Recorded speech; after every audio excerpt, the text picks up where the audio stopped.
Dans cette vidéo, je vais prendre 9 des consoles de jeux les plus populaires de tous les temps et les construire en Lego. Que le défi commence, en commençant par la première console, la Nintendo Switch. Nous pouvons commencer par attraper quelques pièces noires pour fabriquer l'écran central. Elle est presque identique en termes d'échelle à la vraie Switch et possède même les mêmes boutons et les mêmes aérations sur le dessus de la tablette. La Switch est sortie en 2017 et c'est la 3e console la plus vendue de tous les temps, derrière la PlayStation 2 et la Nintendo DS. On peut y jouer en mode portable ou en mode TV avec la station d'accueil. Nous devons maintenant fabriquer une manette bleue et une manette rouge pour les côtés de la Switch, en commençant par la manette droite puis la gauche. Et voilà, nous avons une Switch en Lego qui est assez fidèle à la réalité. Passons au niveau supérieur en construisant un jeu Mario sur l'écran. Ça a vraiment fière allure. La console suivante est la Xbox Series X. Nous allons commencer par construire la base avec une charnière dans le coin pour que l'arrière de la console puisse s'ouvrir. J'utiliserai ces pièces pour faire les aérations à l'arrière et, en utilisant une technique de construction latérale, nous pourrons créer les ports. Il ne reste plus qu'à faire le dessus de la console, qui comporte de nombreux trous. Je vais placer ces pièces sur la base. Et voilà, la Xbox est terminée. La meilleure partie de la version Lego, c'est que tu peux ranger tes boissons à l'arrière pour une session de jeu nocturne. Et oui, j'ai acheté une Xbox Series X pour comparer. En les regardant côte à côte, je dois dire que la version Lego est très précise, jusque dans les boutons, le lecteur de disque, le symbole Xbox à l'avant, les ports à l'arrière et même les trous sur le dessus. Il est maintenant temps de construire la PlayStation 2, qui est sortie en 2000 et reste la console la plus vendue de tous les temps. C'était aussi la première console de salon que j'ai reçue à Noël quand j'étais enfant. Voilà, la PlayStation 2. Je veux vraiment faire de mon mieux pour reproduire les ports et les grilles d'aération à l'avant, ainsi que les boutons, les ports et le ventilateur à l'arrière. On va commencer par construire la base, qui est presque à l'échelle de la vraie console, puis on pourra construire la moitié inférieure de la PlayStation. Ensuite, il ne reste plus qu'à fabriquer la moitié supérieure et connecter les deux parties. En voyant les deux consoles côte à côte, c'est assez impressionnant de voir à quel point elles se ressemblent. Les ports à l'avant correspondent très bien, même s'il n'y a pas de mots sur les pièces Lego. Nous avons même réussi à reproduire le ventilateur et d'autres boutons à l'arrière. Et bien sûr, il ne faut pas oublier d'ajouter le logo PS2 sur le dessus. Je suis vraiment content du résultat. Ensuite, vient la Game Boy Advance SP, sortie en 2003. C'était la première console portable de Nintendo avec un écran rétroéclairé. C'est aussi ma toute première console de jeu. Elle est arrivée avec l'un de mes jeux préférés de tous les temps, Super Mario Bros 3, auquel j'ai peut-être joué au milieu de la nuit quand j'étais enfant. La Game Boy s'ouvre et possède une croix directionnelle ainsi que quelques autres boutons, accompagnés d'un écran éclairé. Pour créer l'écran dans la version Lego, j'ai utilisé une technique de construction latérale.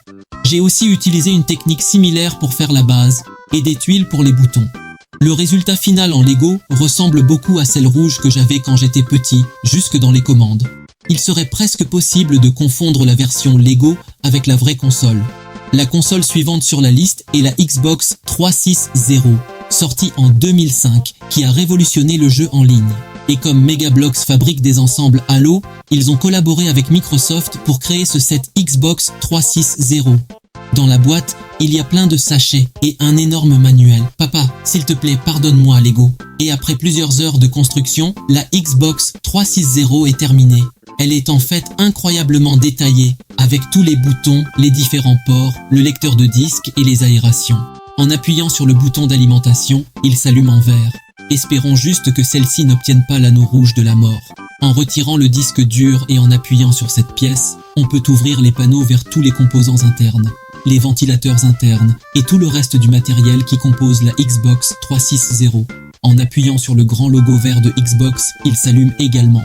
Une copie de Halo 3 est incluse, probablement l'un des meilleurs jeux de tous les temps, que l'on peut charger dans le lecteur de disque, et lorsqu'on le laisse tomber, une mini Cortana s'allume. Le contrôleur classique de la Xbox 360 est aussi inclus. Il est un peu petit, mais il possède tous les mêmes boutons et joysticks que le vrai, et il s'allume également. Pour finir, on obtient un succès Xbox pour avoir terminé la construction. Une autre console populaire est la Nintendo 3DS, sortie en 2011 comme suite de la Nintendo DS. Nous pouvons utiliser une technique de construction latérale pour l'écran, puis assembler tous ces morceaux pour former la partie principale de la console. Le produit fini est très réussi. La version Lego a les mêmes boutons que la vraie et est presque exactement de la même taille. Il y a même une fente pour insérer une cartouche. Il est presque impossible de faire la différence entre les deux. Regarde, Hé frérot, t'as une seconde. Frérot, je suis en train de maximiser là, ça prendra juste une seconde. Très vite. D'accord. Alors, laquelle de ces deux 3D est la vraie? La vraie? Oui, c'est celle-là, correct. Parce que j'essaie de faire en sorte qu'elles se ressemblent, mais celle-là est la vraie. D'accord. Alors, je choisis la version Lego, et je pense que c'est la vraie. Ok, je l'ai. Oui, alors laquelle est la vraie 3DS? Mec, je n'arrive même pas à faire la différence. Oh, c'est vrai? Oui? Oh waouh! En fait, c'est du Lego? Quoi? Oui? Oh mec, mon pote, je n'arrive même pas. Oh, c'est du Lego? Oh la vache! Construisons un iPhone qui est probablement la console de jeu la plus courante qu'on utilise au quotidien pour des jeux mobiles comme Clash of Clans. Nous allons utiliser ces pièces pour construire le téléphone. Maintenant, ajoutons quelques applications au téléphone comme Twitch, Messages, Téléphone, YouTube, Discord, Snapchat, Clash of Clans, Clash Royale et Brawl Stars. Et le téléphone a fini par avoir un rendu très réaliste. Je veux aussi construire des AirPods pour aller avec le téléphone, ainsi que l'étui de charge. Ils tiennent vraiment bien dans les oreilles et ressemblent aux vrais.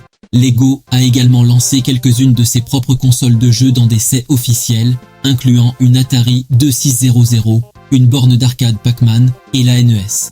Le système de divertissement Lego Nintendo a toutes les mêmes fonctionnalités que la vraie console, et côte à côte, il ressemble de manière incroyablement précise à l'original. L'Atari est aussi très réaliste, avec tous les bons boutons à l'avant, et même les panneaux en bois classiques sont reproduits. Même la borne d'arcade Pac-Man reste fidèle à l'original, bien qu'elle soit un peu plus petite que la vraie. Elle possède même quelques fonctionnalités. L'avant-dernière console est la Nintendo GameCube. Elle est sortie en 2001 et fut la première console de Nintendo à utiliser un lecteur de disques pour charger les jeux. Elle propose des titres phares comme Super Smash Bros, Melee, Metroid Prime, Mario Kart Double Dash, Animal Crossing et bien d'autres. En dehors d'être fondamentalement un gros cube, la console a quelques ports à l'avant et à l'arrière, ainsi qu'une poignée pour la transporter. Transformons donc ce simple GameCube argenté en un GameCube Lego orange vif. J'ai pu construire la façade du GameCube en la réalisant entièrement sur un grand panneau, et pour la poignée, j'ai utilisé ces pièces avec clip pour la plier et qu'elles correspondent à la vraie poignée. Côté à côte, la version Lego est un peu plus grande pour permettre au panneau avant de fonctionner. J'ai pu construire les grilles d'aération latérales sur la version Lego, ainsi que les ports et autres détails à l'arrière de la console. Globalement, je suis très satisfait du résultat. Et enfin, la 9e et dernière console, construisons la PlayStation 5. Elle a un design incurvé unique, ce qui va représenter un vrai défi à réaliser en Lego. Commençons par utiliser ces pièces pour créer la structure interne sur laquelle connecter les panneaux incurvés. Nous pouvons utiliser ces différents types de pièces blanches courbées pour former les panneaux. Il a fallu beaucoup de temps pour trouver comment les construire, mais je pense qu'ils rendent très bien. Il ne reste plus qu'à faire les panneaux avant, supérieur et arrière. Une fois ceci connecté, nous avons notre PlayStation 5 complète.